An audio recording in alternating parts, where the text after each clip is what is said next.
ವಿಜಯೇಂದ್ರಗೆ ಖಡಕ್ ವಾರ್ನಿಂಗ್ ಕೊಟ್ಟ ಶಾಸಕ ಯತ್ನಾಳ. ಬಿಜೆಪಿ ರಾಜ್ಯಾಧ್ಯಕ್ಷ ವಿಜಯೇಂದ್ರಗೆ ಶಾಸಕ ಬಸನಗೌಡ ಪಾಟೀಲ್ ಯತ್ನಾಳ್ ಖಡಕ್ ವಾರ್ನಿಂಗ್ ನೀಡಿದರು. ನಗರದಲ್ಲಿ ಮಾಧ್ಯಮ ಜೊತೆ ಮಾತನಾಡುತ್ತಾ ಬಿಜೆಪಿ ರಾಜ್ಯಾಧ್ಯಕ್ಷ ವಿಜಯೇಂದ್ರ ಬ್ಲಾಕ್ಮೇಲ್ ಮಾಡುತ್ತಾನೆ, ಅದು ನನ್ನ ಹತ್ತಿರ ನಡೆಯುವುದಿಲ್ಲ, ನಿನ್ನ ಜಾತಕ ನನ್ನ ಕೈಯಲ್ಲಿದೆ, ಬೇರೆ ಯಾರಿಗಾದರೂ ಬ್ಲಾಕ್ಮೇಲ್ ಮಾಡು, ಆದರೆ ಅದು ನನ್ನ ಹತ್ತಿರ ನಡೆಯುವುದಿಲ್ಲ ಎಂದು ಶಾಸಕ ಬಸನಗೌಡ ಪಾಟೀಲ್ ಯತ್ನಾಳ್ ವಿಜಯೇಂದ್ರ ಅವರಿಗೆ ವಾರ್ನಿಂಗ್ ನೀಡಿದರು.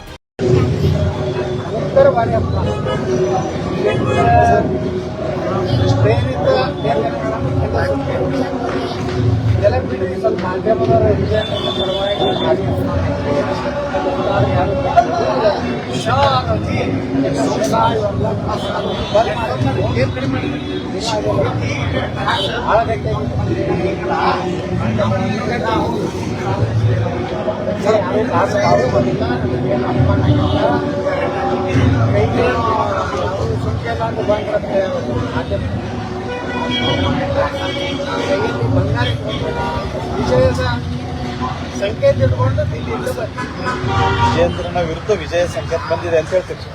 ನಮಗೆ ವಿಜಯದ ಮೊದಲ ಒಳ್ಳೆಯ ಲಕ್ಷಣಗಳು ದಿಲ್ಲಿಯಲ್ಲಿ ಕಾಣಿಸಿದೆ. ಯಾರಾದರೂ ಮಾಧ್ಯಮದವರು ತಪ್ಪು ನಮ್ಮ ಭೇಟಿಯನ್ನು ಅಪಮಾನ ಮಾಡೋದಕ್ಕೆ ಮಾಡಿದ್ರೆ ಅದು ಕಷ್ಟ ಇಲ್ಲ. ಯಾರೆಲ್ಲ ಭೇಟಿಯಾಗಿದ್ದೀವಿ? ಯಾರಿಗೆ ಭೇಟಿ ಈಗೆಲ್ಲ ಬಿಡುಗಡೆಗೊಳಿಸೋದಿಲ್ಲ. ಅವ್ರು ಹೇಳಿದ್ದಾರೆ ಯಾರ್ಯಾರು ಭೇಟಿ ಎಲ್ಲಿಯೂ ನಮ್ಮ ಹೆಸರು ತಪ್ಪು ಮಾಡಿರೋದು ನಮ್ಮ ಗೊತ್ತೇಳಿ ಇದನ್ನೆಲ್ಲರ ಭಾವನೆಗಳು ಹೈಕಮಾಂಡ್ಗೆ ಗೊತ್ತಾಗಿದೆ ಅಂತ ನಮಗೆ ಗೊತ್ತಾಗಿದೆ. ನಮಗೆಲ್ಲ ಹೇಳಿದ್ದಾರೆ. ದಿನದಿಂದ ದಿನಕ್ಕೆ ವಿಜಯೇಂದ್ರ ವಿರೋಧಿ ಬಣ್ಣ ದೊಡ್ಡದಾಗ್ತಾ ಹೋಗ್ತಾ ಇದೆ. ಈಗ ಜಗದೀಶ್ ಶೆಟ್ಟರ್ ಇರ್ಬೋದು, RSS ಅವರು ಪರೋಕ್ಷವಾಗಿ ಹೈಕಮಾಂಡ್ ಗಮನಕ್ಕೆ ತಂದಿದ್ದಾರೆ. ಮತ್ತು RSS ಮುಖಂಡರು ಭೇಟಿಯಾಗಿದ್ದಾರೆ ಅನ್ನೋ ಮಾಹಿತಿ ಇದೆ. ಎಲ್ಲರೂ ಸತ್ಯ, ಎಲ್ಲರೂ ಮನಸ್ಸಿನಲ್ಲಿ ವಿಜಯೇಂದ್ರ ಮುಂದೂಡಿದ್ದಾರೆ. ವಿಜಯೇಂದ್ರ ಒಬ್ಬ ಹೆಚ್ಚು ಯಾವ ಪಕ್ಷ ಸಂಘಟನೆ ಗೊತ್ತಿಲ್ಲ, ಏನು ಅನುಭವ ಇದೆ ಹೇಳಿ ನೋಡೋಣ.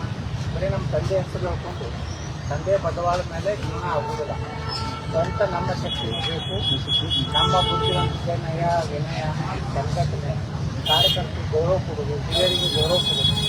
ಅವ್ರ ಅಪ್ಪ ಮುಖ್ಯಮಂತ್ರಿ ಇದ್ದಾಗ ವಸೂಲಿ ಮಾಡೋದು ಮಾಡಲಿ, ಆದ್ರೆ ಈಗ ಹಂಗಿಲ್ಲ. ಈಗ ಅಧಿಕಾರನಲ್ಲಿಲ್ಲ, ಅವಾಗ ಮುಖ್ಯಮಂತ್ರಿ ಇದ್ರೆ ಗೌರವ ಕೊಡ್ತಿದ್ರು. ಈಗೇನಿದೆ, ಈ ರಾಜ್ಯಾಧ್ಯಕ್ಷ ಯಾರು ಬಂದು ದಬಾಯಿಸ್ಬೇಕಾಗೋದು ಏನಾಗೋದಿಲ್ಲ. ಇವ್ರ ಮೂರು ನಮ್ಮ ವಿಚಾರಗಳನ್ನು ನಾವು ಹೇಳಿದ್ದೀವಿ. ಒಂದನೇದು ಕುಟುಂಬ ರಾಜಕಾರಣದಿಂದ ಬಿಜೆಪಿ ಮುಕ್ತ ಆಗುತ್ತೆ. ಎರಡನೇದು ಭ್ರಷ್ಟ ಕುಟುಂಬದಿಂದ ಬಿಜೆಪಿ ಮುಕ್ತ ಆಗುತ್ತೆ. ಮೂರನೇದು ಹಿಂದುತ್ವ ಆಧಾರದ ಮೇಲೆ ಭಾರತೀಯ ಜನತಾ ಪಾರ್ಟಿ ಕರ್ನಾಟಕದಲ್ಲಿ ಯಾವ ರೀತಿ ನರೇಂದ್ರ ಮೋದಿ ಅವರ ದೇಶದಲ್ಲಿ ಉತ್ತರ ಪ್ರದೇಶದಲ್ಲಿ ಹೋಗಿದ್ದಾರೆ ಅಂತ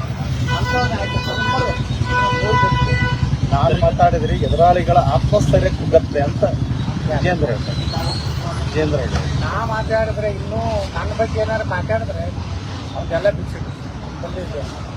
ಎಲ್ಲ ನಾಟಕ ಬ್ಲ್ಯಾಕ್ಮೇಲ್ ನೀ ಹೇಳ್ತೀವಿ ಯಾರ್ಯಾರು ಮಾಡಿದ್ದೀವಿ, ನಿಮ್ಮಲ್ಲಿ ಏನೇನು ನಾಟಕ ಮಾಡಿದ್ದೀವಿ, ನಿಮ್ಮಲ್ಲಿ ಒಂದು ಟೀಮ್ ಇದೆ ಬ್ಲ್ಯಾಕ್ಮೇಲ್ ಮಾಡೋದು. ಎಲ್ಲ ಬಿಟ್ಟಿದ್ರು ವಿಜಯೇಂದ್ರ, ಇದಕ್ಕೆ ಯಾರೂ ಅಂಜೋರಲ್ಲ. ನೀ ಏನಾರ ನಾಟಕ ಮಾಡಿದ್ರೆ ನಮ್ಮಲ್ಲಿಯೂ ಸಾಕಾಗ್ತಿದೆ.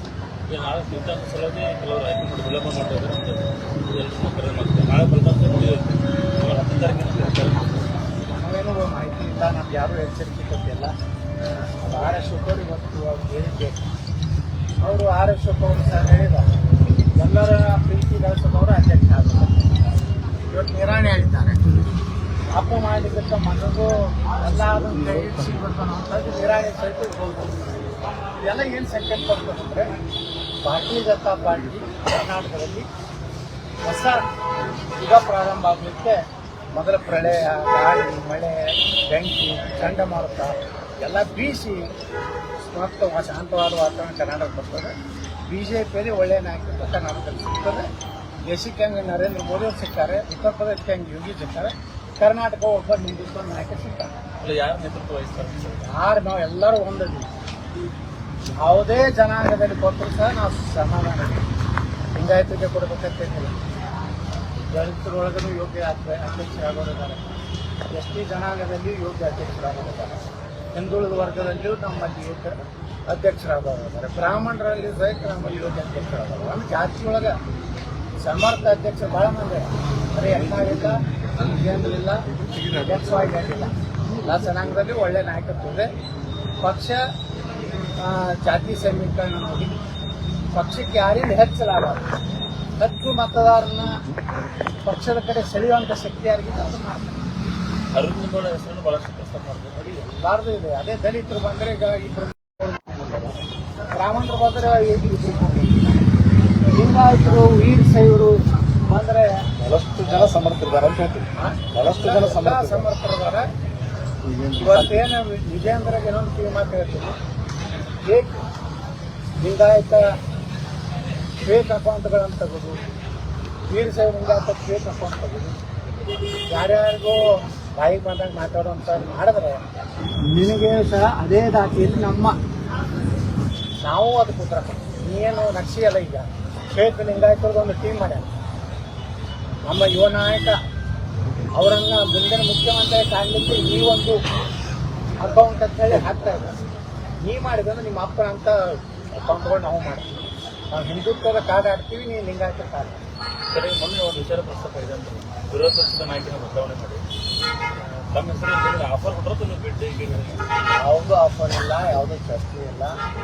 ಎಲ್ಲ ಸಮಗ್ರವಾಗಿ ರಾಜ್ಯಾಧ್ಯಕ್ಷರ ಒಂದು ಏನು ಚುನಾವಣೆ ಆಗ್ತದೆ, ಅದ್ರ ಮೇಲೆ ಆ ಜಾತಿ ಸಮೀಕರಣ ಮೇಲೆ ಮತ್ತೆ ಹೊಸ ಸಮೀಕರಣ ಪ್ರಾರಂಭ. ಮೋದಿಯವರು ತಮ್ಮ ಪಕ್ಷನ ನೋಡ್ಕೊಳ್ಳಿ. ಕಾಂಗ್ರೆಸ್ನಾಗ ದೊಡ್ಡ ಕತ್ತಿ ಬಿದ್ದೈತಿ ನಾಡದ. ಈಗ ಬಿಜೆಪಿ ಒಳಗೆ ಬಿದ್ದು ನೋಡೋದ್ರ ಬಗ್ಗೆ ಯಾಕೆ ಮಾಡ್ತಾರೆ? ನಮ್ಮ ಪಾರ್ಟಿ ನೋಡ್ಕೊಳ್ಳಿ. ಈಗ ಸಿಂಗಲ್ ಅಜೆಂಡಾ ಅಲ್ಲಿ ಒಬ್ಬ ರಾಹುಲ್ ಗಾಂಧಿ, ಸಿದ್ದರಾಮಯ್ಯಿಂದ, ಪ್ರಿಯಾಂಕಾ ವಾಡ್ರಾ ಮತ್ತು ರವ್ವ ಯಾರು ಡಿ ಕೆ ಶಿವಕುಮಾರಿಂದ ಅವಾಗ ತಾಳಿಲ್ಲ ನೋಡಿಲ್ಲ ಬಿಜೆಪಿ ತಗೊಂಡು ಪ್ರಯಾಣ ಮಾಡೋದು. ಈಗ ನಿಮ್ದು ಸಿಂಗಲ್ ಅಜೆಂಡಾ ರಾಜ್ಯಾಧ್ಯಕ್ಷರು. ನಮ್ದೇನು ಸಿಂಗಲ್ ಅಜೆಂಡಾ ಇಲ್ಲ. ಬಿಜೆಪಿಯ ಪುನರ್ ಇಲ್ಲಿ ರಾಜ್ಯದಲ್ಲಿ ಅವರನ್ನ ಪುನರುತ್ಥಾನ ಮಾಡಬೇಕಾಗಿದೆ.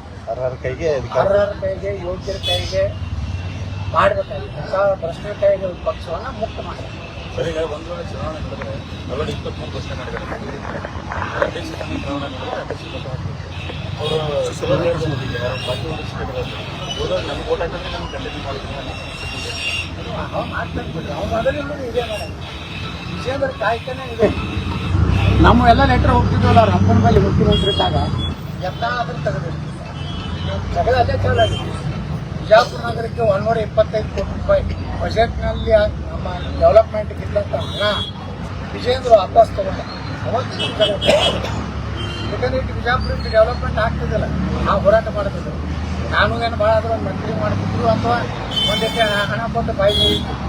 ಅದು ಇವತ್ತು ಬಿಜಾಪುರ ಡೆವಲಪ್ಮೆಂಟ್ ಆಗಿದ್ದರೆ ಯಡಿಯೂರಪ್ಪನ ವಿಜಯೇಂದ್ರ ವಿರುದ್ಧ ಹೋರಾಟ ಆರಂಭ ಮಾಡಿದ್ರೆ ಬಲ ಭಾರತದಲ್ಲಿ 3ನೇ ಒಳ್ಳೆ ಗಾಳಿ